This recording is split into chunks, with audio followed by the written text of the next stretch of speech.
ನಮಸ್ತೆ ಕರ್ನಾಟಕ ಸಂಭವಮಿಗೆ ಸ್ವಾಗತ. ರಕ್ಷಣೆಗೆ ಅಂತ ಇರೋ ಆರಕ್ಷಕರೇ ರಾಕ್ಷಸರಾದರೆ ಹೇಗಿರಬೇಡ.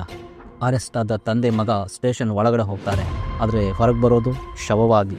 ಇದು ಇಡೀ ಭಾರತವನ್ನೇ ಬೆಚ್ಚಿ ಬೀಳಿಸಿದಂಥ ತಮಿಳುನಾಡಿನ ಕಸ್ಟೋಡಿಯಲ್ ಡೆತ್ ಕೇಸ್. ಇದರ ಸಂಪೂರ್ಣ ಸ್ಟೋರಿಯನ್ನು ನೋಡೋದಕ್ಕೆ ನಮ್ಮ ವಿಡಿಯೋವನ್ನು ಮಿಸ್ ಮಾಡದೆ ನೋಡ್ತಾ ಇರಿ. 2020 ಕೋವಿಡ್-19 ಅನ್ನೋ ಒಂದು ವೈರಸ್ ಇಡೀ ಮನುಕುಲವನ್ನೇ ನಾಶ ಮಾಡುತ್ತೇನೋ ಅನ್ನೋ ಹಾಗೆ ಆರ್ಭಡಿಸ್ತಾ ಇತ್ತು. ಆ ಟೈಮ್ನಲ್ಲಿ ನೀವುಗಳೆಲ್ಲ ಎಂದೂ ಕೇಳಿರೋದಷ್ಟು ನೋಡಿರೋದಷ್ಟು ಸಾವು ನೋವುಗಳನ್ನು ನೋಡಿದ್ದೀವಿ. ತಿಂಗಳಾನುಗಟ್ಟಲೆ ಲಾಕ್ಡೌನನ್ನು ನೋಡಿದ್ದೀವಿ. ಸಾತಾನ್ಕುಲಂ ಅನ್ನೋ ಸಿಟಿಯಲ್ಲಿ ಲಾಕ್ಡೌನನ್ನು ಸಡಿಲಗೊಳಿಸಿ ಕೆಲವೊಂದಿಷ್ಟು ನಿಯಮಗಳನ್ನು ಸರ್ಕಾರ ಕೊಟ್ಟಿರುತ್ತೆ.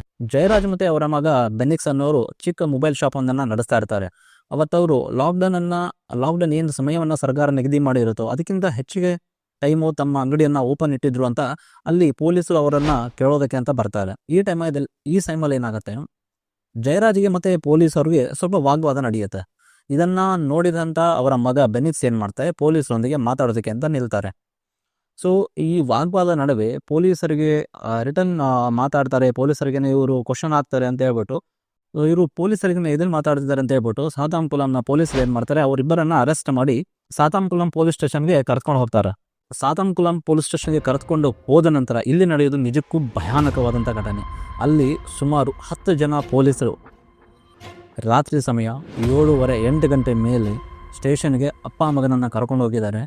ಸುಮಾರು 10 ಜನ ಪೊಲೀಸರು. ಇದರಲ್ಲಿ ಇನ್ಸ್ಪೆಕ್ಟರ್ ಇದ್ದಾರೆ, ಸಬ್ ಇನ್ಸ್ಪೆಕ್ಟರ್ಸ್ ಇದ್ದಾರೆ, ಹೆಡ್ ಕಾನ್ಸ್ಟೇಬಲ್ಸ್ಗಳಿದ್ದಾರೆ, ಕಾನ್ಸ್ಟೇಬಲ್ಸ್ಗಳಿದ್ದಾರೆ. ಇವರೆಲ್ಲ ಅವರು ಅಂಗಡಿಯನ್ನು ತೆರೆದಿಟ್ಟಿದ್ರು ಮತ್ತು ಇವರು ಅವರ ಮಾತಿಗೆ ಎದುರುತ್ತರ ಕೊಟ್ಟರು ಅನ್ನೋ ಒಂದೇ ಒಂದು ಚಿಕ್ಕ ನೆಪನ ಇಟ್ಟುಕೊಂಡು ಅವರನ್ನು ಯಾವ ಪರಿ ಟಾರ್ಚರ್ ಮಾಡ್ತಾರೆ ಅಂದರೆ, ಸಾಯಂಕಾಲ 8 ಗಂಟೆ ಸುಮಾರಿಗೆ ಕರೆದುಕೊಂಡು ಹೋದವ್ರನ್ನ ಸುಮಾರು ಬೆಳಗಿನ ಜಾವ 3 ಗಂಟೆವರೆಗೂ ಸ್ಟೇಷನ್ನಲ್ಲಿ ಟಾರ್ಚರ್ ಕೊಡ್ತಾರೆ.